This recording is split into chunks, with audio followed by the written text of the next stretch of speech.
While US and Israeli strikes were lighting up the skies over Tehran, killing over 1,300 people in a single week, the real war for global power was being fought in conference rooms in New Delhi, Beijing, and Brasilia. The mainstream media wants you to focus on the missiles, but what they are missing is the structural earthquake happening underneath. Because every airstrike, every violated United Nations Charter, every assassinated head of state is pushing the global south closer to the one conclusion Washington fears most, that America is no longer the world's policeman. It has become, in the words of Australian economist Professor Steve Keen, the world's robber.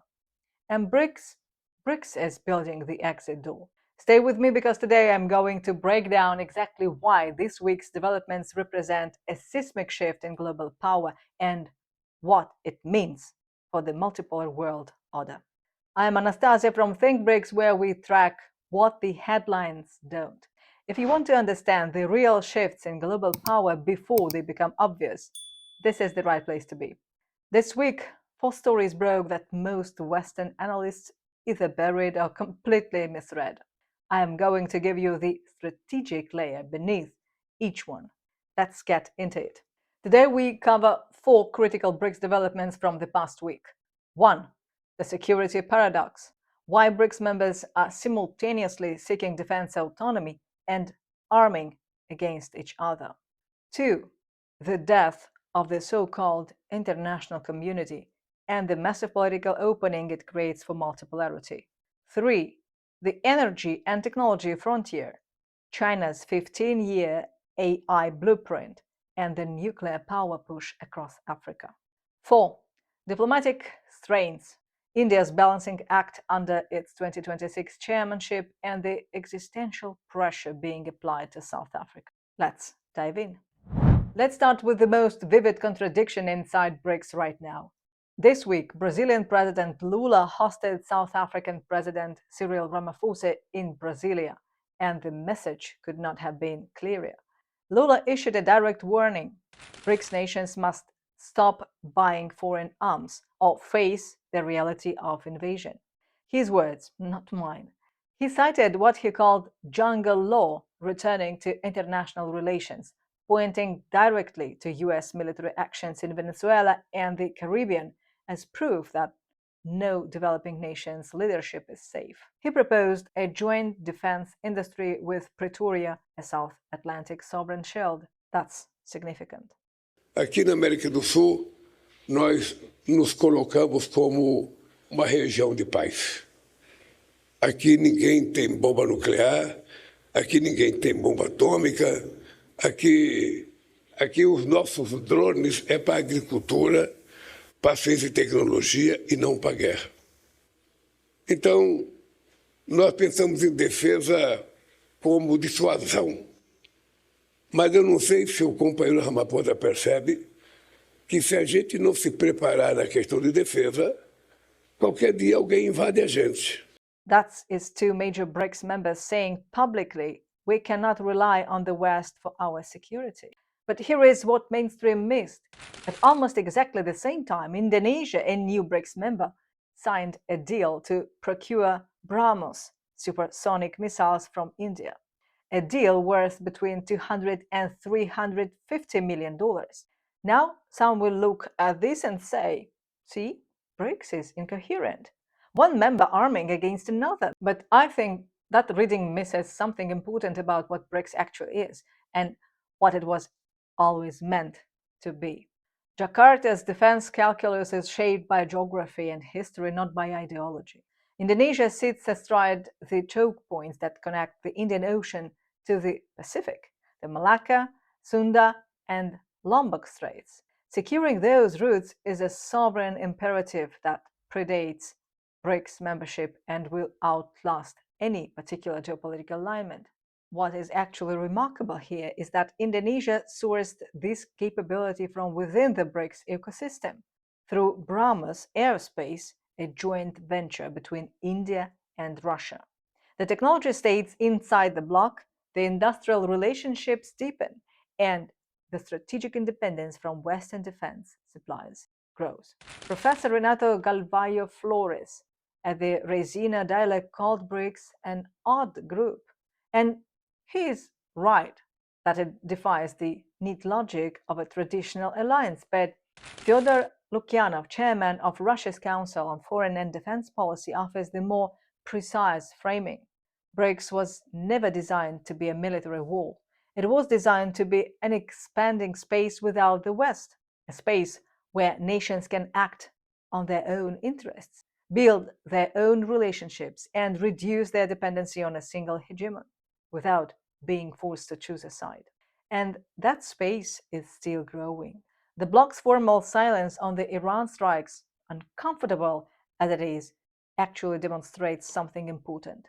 The Union is surviving one of the most aggressive applications of US and Israeli raw force in recent memory. That, Lukyanov argues, is the lesson for tomorrow. Not that BRICS is perfect, but that it endures. Before we go further, if you are finding this analysis useful, hit subscribe right now. It tells the algorithm this content matters, and it helps us keep tracking the real power shift for you. Now step back and look at what is actually happening at the normative level. February 28, 2026, the US-Israeli decapitation strike on Iranian Supreme Leader Ayatollah Ali Khamenei, reportedly executed under the cover of a diplomatic negotiation, was not just a military event. It was the moment the concept of the international community died its final death. The operation violated the core prohibition in the United Nations Charter on the use of force without self-defense justification. For the Global South, the message is brutally simple. If a superpower can assassinate a sitting head of state under false diplomatic cover, no developing nation's leadership is safe. The normative shield that weaker states have relied upon since 1945, gone. Behind the headlines, what is the real leverage here? In the short term, yes, the pain is real. Oil prices are trending toward $200 per barrel. Supply chains are under stress, but behind that pain sits a historic political opening for BRICS. The Global South is watching a superpower that offers maximum destruction and zero post-conflict vision. That creates a vacuum, and BRICS is the only bloc positioned to fill it within an alternative model: sovereignty, development, rights, non-interference. China and Russia are no longer staying in the lane of diplomatic neutrality. Beijing is expected to move toward what analysts are calling substantive protection, humanitarian support, and asymmetric warfare capabilities for Iran. Moscow, already Tehran's strategic partner, is positioned to supply military backing while acting as an escalation brake. This is the transformation that BRICS skeptics never predicted. The bloc is being forced by Western overreach to evolve from an economic alliance into something closer to a genuine political shield. Now the story that received almost zero coverage in Western media, even as the bombs were falling on Tehran. On March the 5th, 2026, Beijing released its 15th multi-year program, 141 pages, and it is, frankly, a blueprint for AI-driven civilizational dominance. China plans for 70% of its GDP to incorporate intelligent algorithms by 2027, rising to 90% by 2030. Orbital assets, advanced robotics, quantum satellite connections. This is not an economic roadmap. This is what the document's architects call a structural victory strategy, engineered to render the United States technologically obsolete within a decade. So, who really wins from this? Here is the piece that should frighten every Western defense planner. China currently possesses 90% of the global supply of critical minerals, the rare earths and transition metals that every advanced weapons system depends on: the F-35 jets, the Patriot batteries, the guided missiles being expended against Iran right now. They all require minerals processed in Chinese smelters.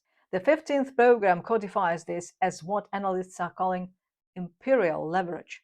By contracting the flow of these minerals, Beijing can effectively stifle the armed regeneration of the entire Western military-industrial complex without firing a single shot. Meanwhile, and this echoes the Soviet era of technological diplomacy, but with far greater reach, the BRICS nuclear energy platform is reshaping the African energy landscape. Russia's Rosatom and South Africa's Nexa are cooperating not just on reactors, but on what they call a human-centric approach. Over 350 African students are already receiving nuclear education at Rosatom partner universities, with 70% of graduates returning home to build national energy programs. This is long game infrastructure diplomacy. While the West argues about oil plunder, BRICS is building the engineers, the technicians, and the institutional knowledge that will run Africa's energy grid for the next 50 years. The expansion of BRICS has come with a price, and right now two of its most important members are under maximum pressure. India holds the 2026 BRICS chairmanship, and New Delhi has been, in the words of regional analysts, unusually silent on the war in Iran. While Moscow and Beijing issued clear denunciations of what they called premeditated aggression, Prime Minister Modi made cautious calls for dialogue and diplomacy. And this came just days after a visit to the Israeli Knesset that generated accusations of tacit approval. The United States is capitalizing on this. Deputy Secretary of State Christopher Landau was blunt at the Raisina dialogue. Washington wants India as a partner against China, but, he said, we are not going to make the same mistakes with India that we made with China. And so, but again, India should understand that we're not going to make the same mistakes with India that we made with China 20 years ago in terms of saying, oh, we're gonna let you,